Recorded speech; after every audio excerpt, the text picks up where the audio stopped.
You might be wondering by the title, what does birth have to do with breastfeeding? Today, I'm going to take you through some of the things we do during a hospital birth, spreading no hate, just truths, and how they can actually make a huge impact on your breastfeeding journey. Love and blessings, beautiful people. My name is Elizabeth Vanderwalt. I'm a holistic doula and a women's health coach currently residing in Saskatchewan, Canada. Everything said in my videos are for educational purposes. I'm not a medical professional, and so I don't give medical advice. And just remember that you can do anything. Do your own research and consult a healthcare professional if you so choose. And before we jump into the video, might I remind you I'm wearing a shirt that actually matches my business colors. How cool is that? Anyway. So here's what I want you to know. Beyond the practices that disturb birth, we are also going to talk about what a mother actually needs during breastfeeding too. Come follow me. Okay, so firstly, when you have a hospital birth, you are already in unfamiliar or an uncomfortable setting. This is not to spread hate about the hospitals or judge mothers who do have hospital births. So please take those words to heart. With a hospital birth, you are provided a lot of interruptions. Something I talk about often with my clients is the cascade of interventions. Most interventions, although they are possibly needed during labor, it can cause a struggle when it comes to breastfeeding. So, you might be wondering, what are some of those items? Let us start with pain. Medications.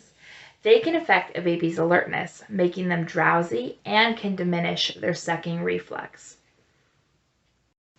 Any use of medications to induce and augment labor can increase the chances of a cesarean birth, which can follow with a possible separation of infant and mother.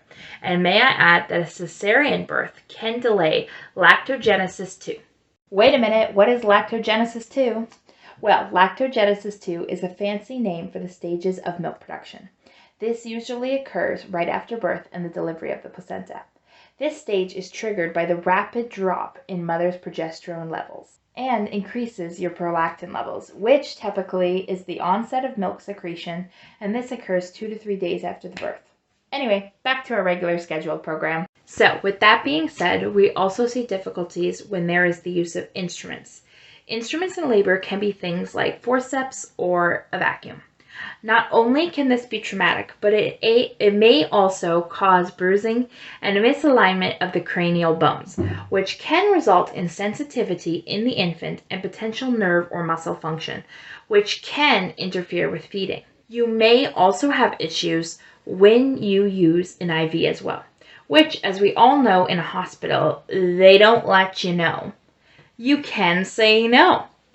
But let's not forget that if you have a traumatic birth, this can affect your ability to bond and meet the needs of the baby, which can also delay the onset of milk production, which is lactogenesis 2.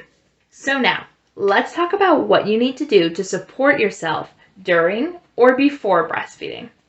First off, I want to mention skin to skin, and access to the breast is crucial and number one if you want your baby to breastfeed. Once baby is born, you should immediately lower your shirt and have baby on your chest. You don't need blankets, nothing like that, to stop the process of your skin on baby skin. And if something goes on with the mother, get your partner to do it right after instead. Some of the reasons why skin to skin is so beneficial is as follows. First off, it normally helps to stabilize the baby's heartbeat and breathing.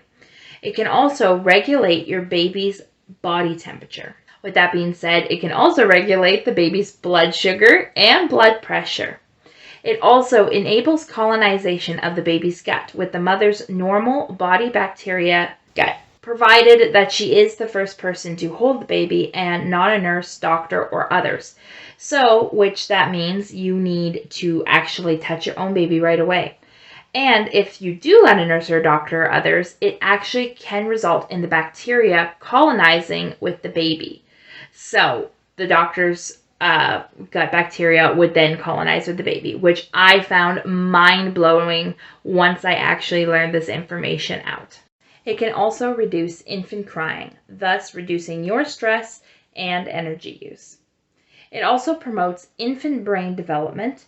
Not only does it facilitate bonding between the mother and her baby, it also allows the baby to find the breast and self-attach, which is more likely to result in effective suckling than when the baby is separated from his or her mother in the very first few hours. Ensure that your baby is roomed in with you so you can respond to those early feeding cues, as well as baby and mother being exposed to the same things, which can help with immune protection.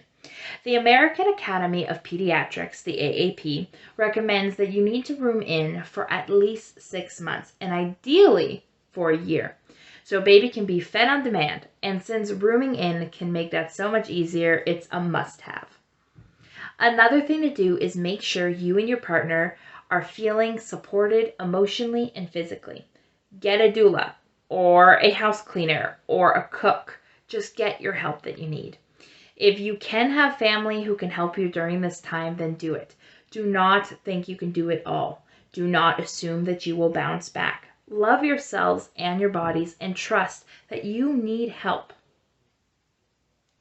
On-demand feeding can actually give the infant control of the feeding frequency and duration, which results in them recognizing their own hunger. And this is protective to the milk supply as well. No matter where you choose to give birth, hospital or home, you can get the support you need. You've already done this work by watching this video to learn for a future birth or to learn for one that is coming to a theater near you. You know so much more now on how to better support your breastfeeding journey, and you're doing a fantastic job. Thank you so much for watching another video. Make sure to hit the subscribe button to find more tips just like these. Peace.